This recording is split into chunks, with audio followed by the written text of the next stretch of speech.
दोस्तों नमस्कार। मैं राज कपूर, आप देख रहे हैं खबर दस्तक। उत्तर प्रदेश में 2027 विधानसभा चुनाव के आने में अभी लगभग साल भर का वक्त बचा है, लेकिन उसके पहले उत्तर प्रदेश में जो हो रहा है उससे लग रहा है कि चुनावी आहट काफी नजदीक सुनाई पड़ने लगी है। योगी आदित्यनाथ के करीबी बसपा विधायक उमाशंकर सिंह पर इनकम टैक्स का रेड पड़ा है। क्या ये रेड दिल्ली और लखनऊ के बीच बढ़ते टकराहट की तरफ इशारा करता है? इस मुद्दे पर बातचीत करने के लिए हमारे साथ मौजूद हैं आलोक पाठक सर। ये जो रेड पड़ी है, जिसकी चर्चा उत्तर प्रदेश के साथ साथ उत्तर प्रदेश के बाहर भी हो रही है, क्या ये दिल्ली और लखनऊ के बीच बढ़ते टकराहट का संकेत है? नहीं, देखिए, दो तीन चीजों पे ध्यान देना पड़ेगा आपको। सबसे पहले एक तो गुजरात में एक अमित शाह जी ने एक बयान दिया कि जो सनातन धर्म का अपमान करेगा उसकी सत्ता में वापसी नहीं होती है। जी ठीक है, अब किस संदर्भ में कहा है, हर आदमी अपना अपना मतलब निकालता है।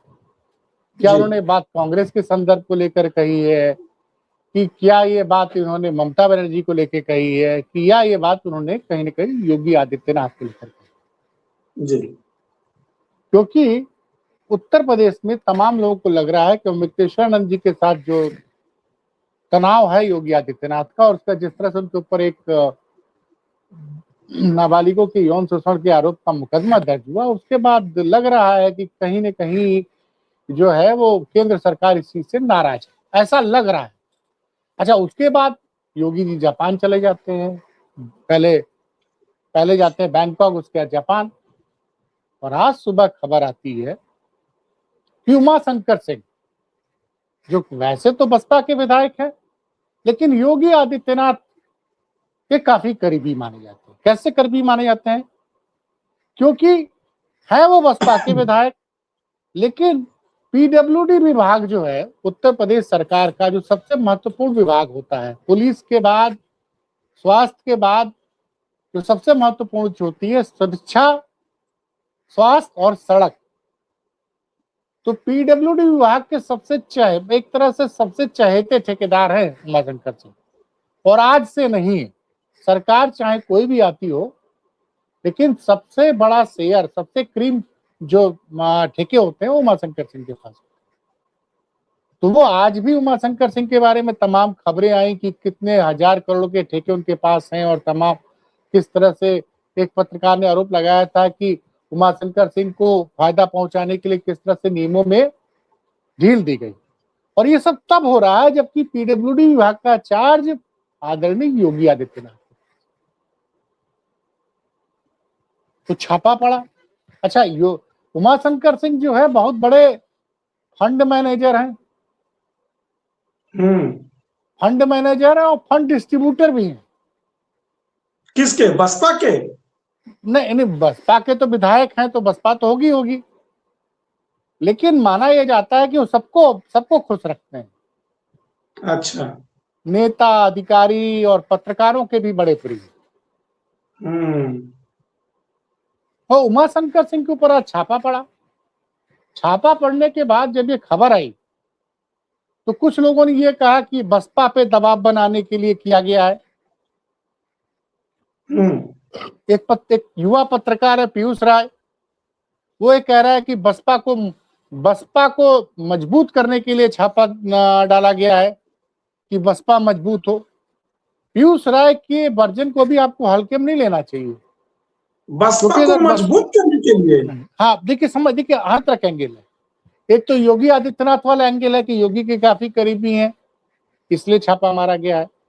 अब एक पत्रकार है तुषार राय, उनका कहना है एक सलाहकार महोदय के पास बहुत महत्वपूर्ण रोल रहता था, बहुत उनको सलाह, उनका जो तुषार राय का कहना था कि सलाहकार महोदय को बहुत मलाई मिलती थी। तो अब किस सलाहकार की बात कर रहे हैं, किसके लिए फंड मैनेज कर रहे थे, क्या कर रहे थे? और आज छापे सिर्फ यही नहीं पड़े हैं, उमाशंकर सिंह के ऊपर खनन पे एक आरोप लगा था। एक रिपोर्ट आई थी सीएजी की कि उनको खनन का काम, खनन में वो कैसे उन्होंने तमाम हुआ था। उसके अलावा उनकी 1 साल पहले उनकी संपत्तियों की जांच हुई थी कि उन्होंने बहुत सी संपत्तियां बना ली हैं अपने अपने परिवार के नाम पे, अपनी पत्नी के नाम पे, अपने बच्चे के नाम पर। तो 1.5 साल से रडार पर थे। छापा पड़ा है और जिस तरह की प्रतिक्रिया आई है, कुछ लोग कह रहे हैं कि योगी जी जापान गए हुए हैं। अखिलेश यादव ने कहा कि योगी जी चूंकि जापान गए इसलिए छापा पड़ गया, योगी जी यहाँ रहते तो छापा नहीं पड़ पाता।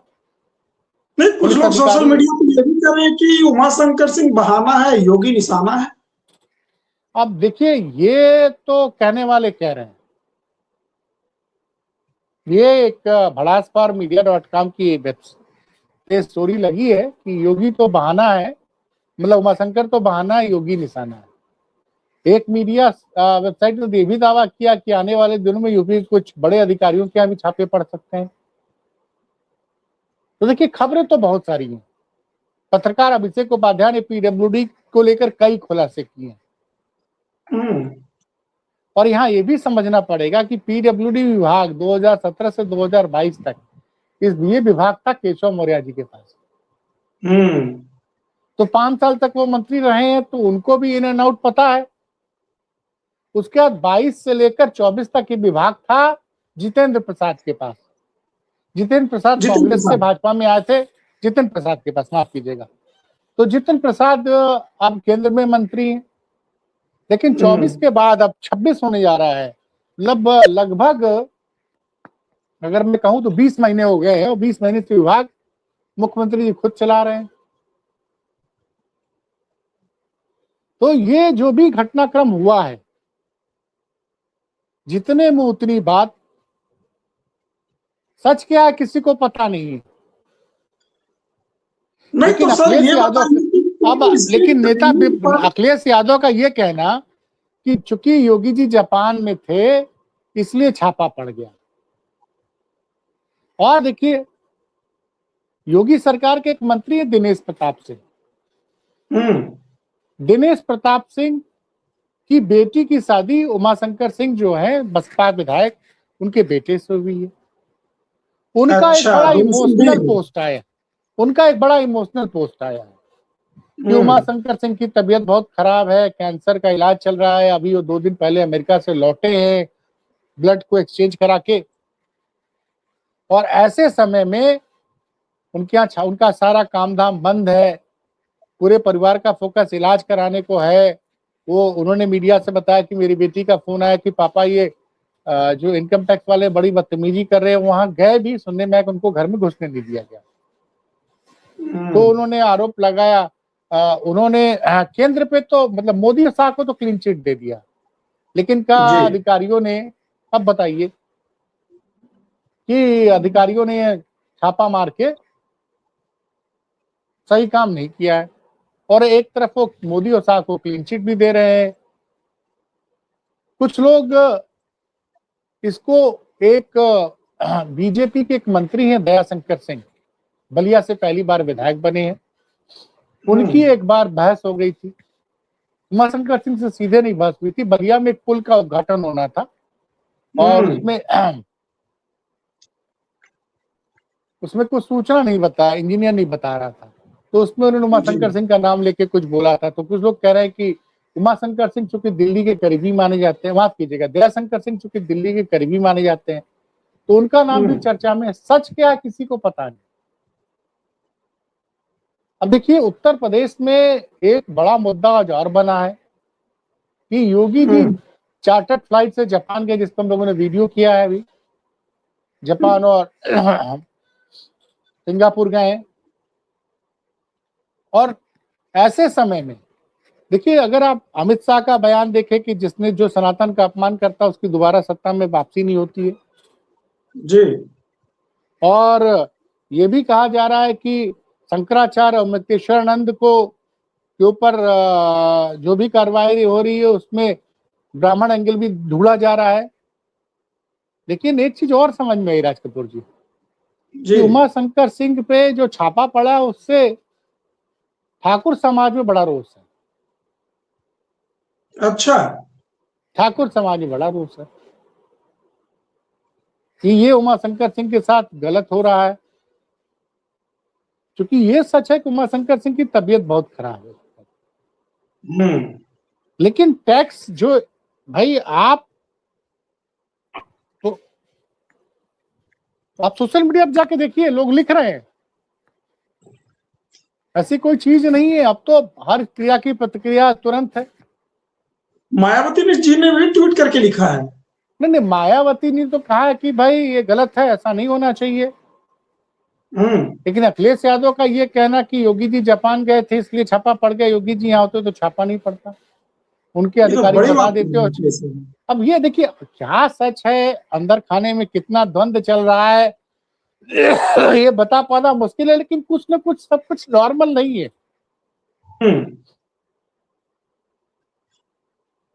सब कुछ नॉर्मल नहीं है उत्तर प्रदेश में। एक तो शंकराचार्य को, अच्छा एक चीज ये भी देखिए जी, इसमें किसी की नजर नहीं गई, 2 दिन से शंकराचार्य मुद्दा थे कि शंकराचार्य की गिरफ्तारी कब होगी, मीडिया में चल रहा था।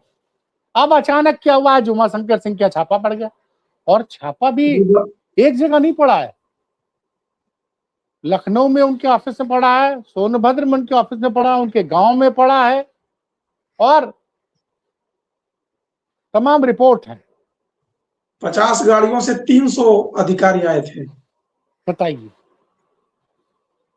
तो और घर में किसी को घुसने नहीं दिया अभी तक की जानकारी, छापा चल ही रहा है, चल रहा। और उमाशंकर सिंह के यहाँ से देखिए, उमाशंकर सिंह के अधिकारियों से बड़े अच्छे ताल्लुकात हैं, अच्छा। सब अधिकारियों। देखिए एक चीज मैंने देखी है कि आप चाहे सत्ता के कितने बड़े करीबी हो, लेकिन आपको अधिकारियों से बना के रखना पड़ेगा। मैं चूंकि 20 साल से लखनऊ में हूं, मैं जानता हूं, मैं कुछ समझ गया हूं, बहुत सी चीजों को समझ गया हूं। उमाशंकर सिंह को लोग योगी आदित्यनाथ का करीबी बता रहे हैं, ये भी दिखता है, ये भी दिखता है बड़े करीबी है, लेकिन मैं उमाशंकर सिंह का काम अखिलेश यादव की सरकार में भी नहीं रुका था। बड़ी बात कह रहे हैं सर। हाँ, बसपा के तो करीबी थी, और उमाशंकर सिंह बहुत छोटे बैकग्राउंड से आगे बढ़े, उसमें इनके विकास में एक बड़ी भूमिका थी टीबी राम। टीबी राम एक जमाने में, मायावती के जमाने में पीडब्ल्यूडी विभाग के चीफ इंजीनियर चीफ हुआ करते थे, सर्वे सर्वा। अच्छा। और उस सरकार में जब बसपा की सरकार थी तो कहा जाता था कि छात्र शक्ति, जिनकी कंपनी का नाम है, और टीबी राम मिलकर काम करते हैं, ये आरोप लगते थे। बाद में खैर ये आरोप सही भी लगा हम लोग को, क्योंकि 2011 में उमाशंकर सिंह बसपा में शामिल हो गए। कुछ लोग, अच्छा वो लगातार 3 बार से विधायक हैं बलिया के रसड़ा से, और 2022 में तो अकेले विधायक थे बसपा के जो चुनाव जीते हैं। अच्छा, इनकी तबीयत खराब थी तो बहन जी इनके घर भी गई थी जी। लेकिन एक पत्रकार नवलकांत सिन्हा ने एक बड़ी बात की। दिनेश प्रताप सिंह ने आज मीडिया से दिन भर बात की, मंत्री है दिनेश प्रताप सिंह। अब दिनेश प्रताप सिंह का भी बैकग्राउंड आपको समझना पड़ेगा। दिनेश प्रताप सिंह पहले कांग्रेस के हुआ करते थे नेता, अभी कुछ दिनों पहले वो भाजपा में शामिल हुए हैं, केंद्र के करीबी माने जाते हैं। वो मोदी साहब को तो क्लीन चिट दे रहे हैं, लेकिन एजेंसी पे सवाल खड़ा कर रहे हैं। तो भाजपा का ही मंत्री, भाजपा की केंद्रीय एजेंसियां का दुरुपयोग हो रहा है। तो ऐसा आपने कभी देखा है कि भाजपा का मंत्री ये कहे इनडायरेक्टली कि केंद्र सरकार की एजेंसियों का दुरुपयोग हो रहा है? ये तो विपक्ष के नेता कहते हैं। बताइए, इसका मतलब कहीं ना कहीं मोदी और शाह की कमान भाजपा में ढीली हो गई है, ढीली पड़ गई है भाई साहब। क्या जो लोग कह रहे हैं कि चूंकि उमाशंकर सिंह उनके उमाशंकर सिंह के बेटे से दिनेश सिंह की बेटी की शादी हुई है, ये इस वजह से बोल गया, लेकिन ये आकलन सही है भाई। क्या कह रहे हैं सर कि मोदी और शाह की पकड़ भारतीय जनता पार्टी पर धीमी पड़ गई है, ढीली। ये लग रहा है भाई। भाई आप भाजपा सरकार का मंत्री, भाजपा सरकार में केंद्रीय एजेंसी के कामकाज पर सवाल उठा रहा है, इनकम टैक्स उस पे।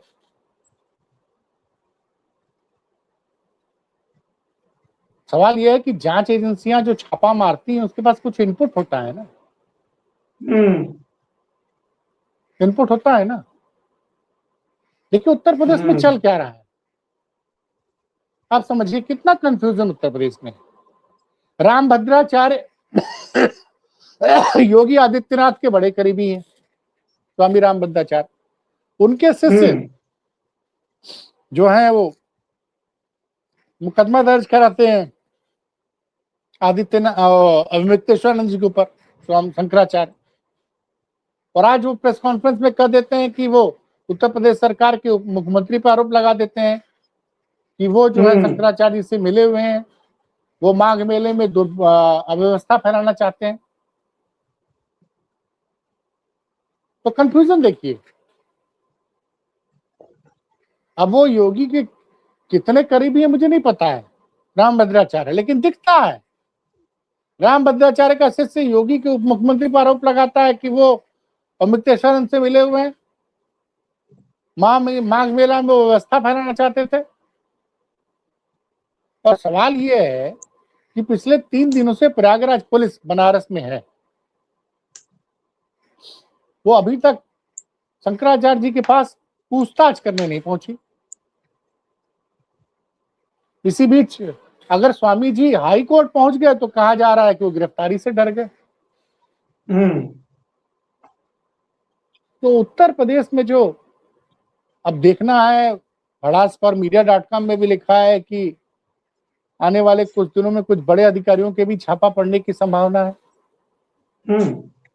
वैसे कुछ सूत्र ये भी दावा करते हैं कि ईडी ने पूरी फाइल बना रखी है कुछ अधिकारियों की जो महत्वपूर्ण पदों पर उत्तर प्रदेश सरकार में कई सालों से जमे हुए हैं।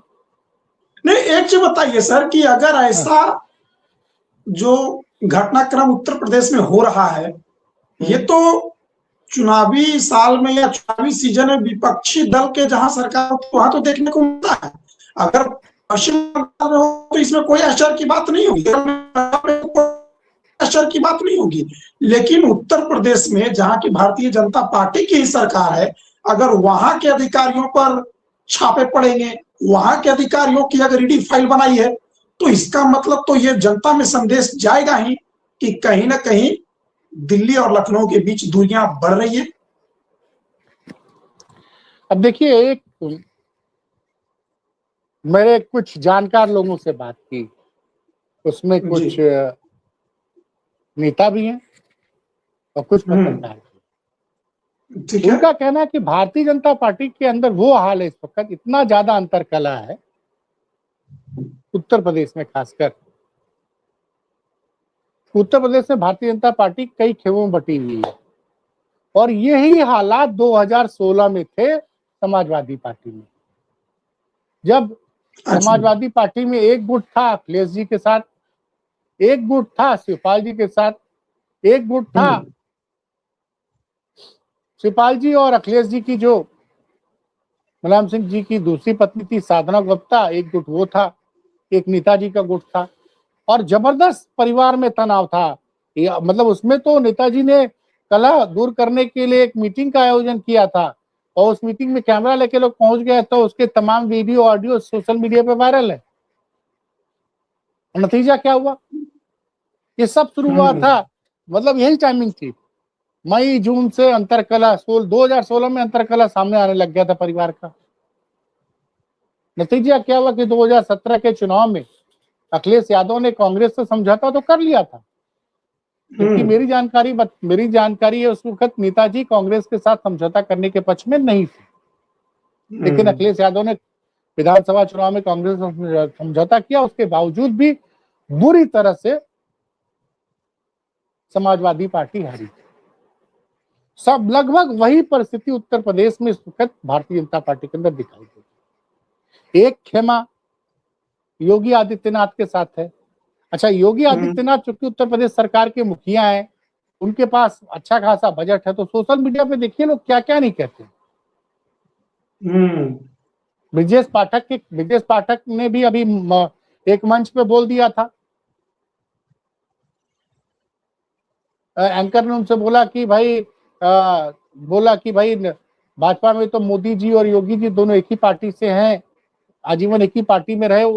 इनडायरेक्टली वो मतलब वो अटैक करना चाह रहा था ब्रिजेश पाठक को कि आप तो दूसरी पार्टी से हैं। तो पाठक जी ने पलट के बोला कि आपकी टीम ने रिसर्च नहीं किया, जरा पहले आदमी का जरा पता कर लीजिए, क्योंकि वो पहले भाजपा में नहीं थे मुख्यमंत्री जी। ये जो हाँ, वो पहले मतलब वो जो एक लोग का एक अलग संगठन था, हिंदू युवा वाहिनी, नहीं हिंदू महासभा के जरिए चुनाव लड़ा करते थे पहले। बाद में तो हिंदू महासभा से भाजपा में आए, ओरिजिनल भाजपाई उनको भी नहीं माना जाता है। केशव जी खुद ओरिजिनल भाजपा के नहीं है। और जिस मंत्री जी ने आज सुनिए जिस मंत्री जी ने आज मोदी और शाह की भाजपा के मंत्री रहते हुए, सोचिए उत्तर प्रदेश सरकार का कैबिनेट मिनिस्टर केंद्र सरकार की एजेंसी पे आरोप लगाए कि ये सत्ता का दुरुपयोग हो रहा है। ये आप सोच सकते थे? कोई नहीं सोच सकता है? और वो अभी भी मंत्री पद पे बरकरार है। तो ये समझिए कि उत्तर प्रदेश में भाजपा भी 2016 में जितने सपा जितने खेमुम बटी थी, उसी तरह का अंतरकला भाजपा में बढ़ता चला जा रहा है। और ये 2026 है, 2017 में चुनाव था और आप कह रहे चुनाव में अब 1 साल से कम का समय है, क्योंकि चुनाव की घोषणा हो जाएगी जनवरी के पहले हफ्ते में। और पहले इस वक्त जब हम लोग बात कर रहे हैं, इस वक्त तक उत्तर प्रदेश में अगर सही कार्यक्रम 3-4 चरण का चुनाव हो चुका होगा। मतलब कि 10 महीने का वक्त अब बचा है। 11 महीने का, मतलब चुनाव की घोषणा होने में 10 साढ़े 10 महीने का वक्त बचा है। तो ये परिस्थितियां हैं उत्तर प्रदेश में फिलहाल। अब देखते हैं क्या होता है। जो खबरें आ रही हैं कि कई अधिकारियों के छापे पड़ेंगे, वो कब बढ़ते हैं, क्योंकि खबरें तो बहुत चलती हैं, सच क्या होता है और इनकम टैक्स के छापे से क्या निकल के आता है। वैसे इनकम टैक्स और ईडी ने कोडीन भैया के सहयोगी के यहाँ भी छापा मारा था, लेकिन उसके बाद कहाँ बात पहुंची अभी तक पता नहीं चला। तो फिलहाल यही बड़ी खबर है उत्तर प्रदेश की। ठीक है सर, इससे जुड़ी कोई अपडेट आएगी तो हम लेकर आएंगे। तब तक के लिए हमें इजाजत दीजिए। नमस्कार।